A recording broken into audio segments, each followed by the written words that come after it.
So many people think that they need a genius idea before they could ever start a business, but this is just not true. For me, it all started by thinking of simple ways to make the company that I used to work for even better. Then, instead of doing it for them, why not just go out on my own and do it for myself? And there are hundreds of different businesses that would benefit from new tech, better systems. So, drop in the comments what business model you think needs the biggest makeover. Mine is lawn care services. So now today I'm going to walk you through my exact thought process and system that I use to go from employee to the owner of a six-figure business. But look, before we get into this, you need to understand that this is not a get-rich-quick scheme. It's not about magical investments, having hundreds of thousands of dollars to start with. It's not about crypto or drop shipping. It's just about a normal person going from a 9 to 5 to a real six-figure business through hours of hard work and yes, lots of failing. Also, let me be very clear that you do not need to start by canceling plans with all of your friends and completely disappearing on your family. And you also don't need to start by quitting your job. All right, with all that out of the way, let's get started with step 0. That's right, step 0. If you're watching this with the idea to start a business in 2, 3, or 4 years, then this is the most important thing that you can do right now. And if you're looking to start ASAP, don't get discouraged because there are ways around this. But what I did to set myself up financially was start by understanding my spending. Now, yeah, technically this is the budgeting part of the video, but it'll at least allow you to see where your money is going and most importantly, how much you're saving. Oh yeah, also I have a free budget and net worth tracker that you can get started with today for completely free in the description. So go download that right now. Now this is where I set goals to max my Roth IRA, create an emergency fund, then invest the rest into a brokerage account. Now you might think, how is a Roth going to help me with my business? Well, it actually does this very well by allowing you to pull your contributions out penalty and tax-free. So if you need that money, it's technically there and available to you. But if you don't end up needing it, well, then you're starting your retirement savings out at an early age. Now, one thing that you need to understand that this is only for your contributions. It's not for the earnings that you have within that Roth IRA. So if you invested, say, a total of $50,000 and maybe now you have a total account value of $60,000, well, that leaves you with $10,000 worth of earnings. You cannot take those earnings out. Well, you technically could, but you would face penalties on that.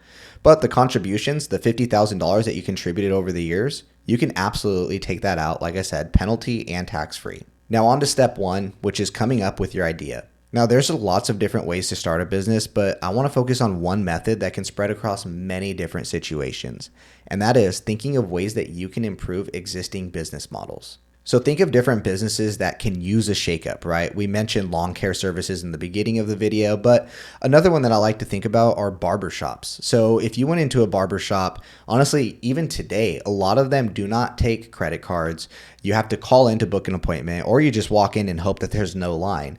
But what we're starting to see is some of these barbershops are taking advantage of this and starting to implement systems and processes that most barbershops don't have in place. So now there's online scheduling platforms, there's places where you could pay before, you could even tip before you go and get your haircut. And it just makes everything so much faster, so much more efficient, and so much easier for the consumer. So there has to be lots of other businesses that can use similar shakeups that exist in your community. So start looking out for them. And maybe that business is even one that you're currently working at like I was. You see, I started working at a financial planning firm that had no way to schedule clients. We always had to call, or they would have to call into the secretary and schedule something on the advisor's calendar. That's a simple system that I implemented when I started my business that makes it so much easier for my clients to schedule meetings when they have questions. I also implemented other things like a client portal that they could log into to easily upload items instead of having to come into our office and drop stuff off. And yeah, that was a serious issue that we had at the other business. Clients would literally have to drive 30, 40 minutes to our office to drop documents off because obviously they're secure documents. All right, moving on to step 2, which is get the education. So obviously learning marketing and sales is a great skill to have, but there might be necessary licenses that you need if you're going to run a specific type of business. So for me, for example, being a financial planner, I needed a certified financial planning designation. I needed what's called the Series 65. So I started doing that when I was really young. And honestly, I was still in college pretty much. So for you, depending on the type of business that you're going to start, you might need some of these licenses, or you might just need to learn the skill that that business requires, right? If you're going to go into lawn care services and you've never mowed a lawn in your life, you probably need some trial and error and a little bit of education on how to do it properly. So this is a really good time to start learning that while you still have your other job. Now, step 3 is start small. This is the meat and potatoes of the video. And this will be contrary to how I did it, but in my industry, it was required for me to take a leap. For you, you might not have to quit your job in order to start a business. You may be able to just keep working and test out your idea first and start building things. But for me, I was definitely kicked out of the business the second I started my own. Now, this is obviously a safer way of doing things, so naturally, it allows us to become undisciplined. You might start to think to yourself, I'm going to take the night off, maybe play some video games or scroll on TikTok for a bit, but because you might keep your 9 to 5 or even your gig work, you'll have even less time to build. And as somebody who has been doing this for over 3 years, trust me when I say that it takes way more time to build something meaningful than you might originally think. So the 3 or 4 hours per night creating your business are extremely important. Do not take them for granted. I want to touch on something else related to this point, but first let me tell you that I truly believe this is the best and safest way to go about building a business. If I could start over, this is exactly how I would do it. But in exchange for the safety, you get negative forces pulling you away from your goal, telling you that it's okay to quit. Now, it's not that I don't want you to start your business this way, I really do, but it's important to understand these temptations or comfort to disallow what happened to me. Honestly, comfort is a weird thing because it doesn't last, and when it's gone, you realize its true cost. When I started my business, I had a safety net of roughly $60,000. And it was nice while it lasted, but it allowed me to distract myself on shit that didn't matter. I spent months building a website, creating processes, and a year later, I burnt through that savings amount and started digging into my Roth IRA. Meanwhile, I had absolutely shit to show for my year of 12-hour days. And it wasn't until recently that the fire under my ass of depleting my retirement accounts turned my days from 12 hours working on processes and systems to emailing, calling, networking, the stuff that actually drives revenue.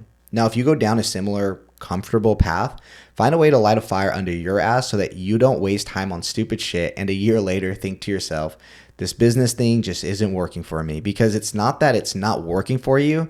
You worked your ass off to get to where you are. You just didn't do it in the right order. And this brings us to step 4. Make your first dollar as soon as possible. So if you watch sports, you'll know all about this. But if you don't, let me paint a picture. Imagine a baseball team gets beat up for 8 innings and now it's 10-0. What do you think the likelihood of them scoring even a single run in the next inning is? It's honestly probably pretty close to 0 because as you get beat up, you get discouraged and you start to tell yourself that you can't do it. I've had no success. What's going to change? I've proved to myself that I can't. And if you hide behind your laptop for months building something for no one, instead of building as you go, eventually it will be the 9th inning, you'll have no clients, and the seeds of doubt will set in.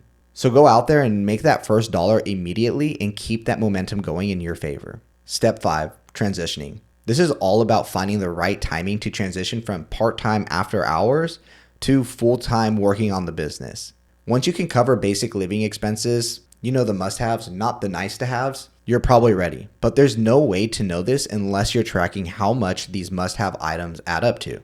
And that's where the free budget and net worth tracker comes into play. So go into the description and get it for free. You'll be joining my mailing list, so you better keep me posted on where your business is at and how you're doing as you build. Until next time, cheers.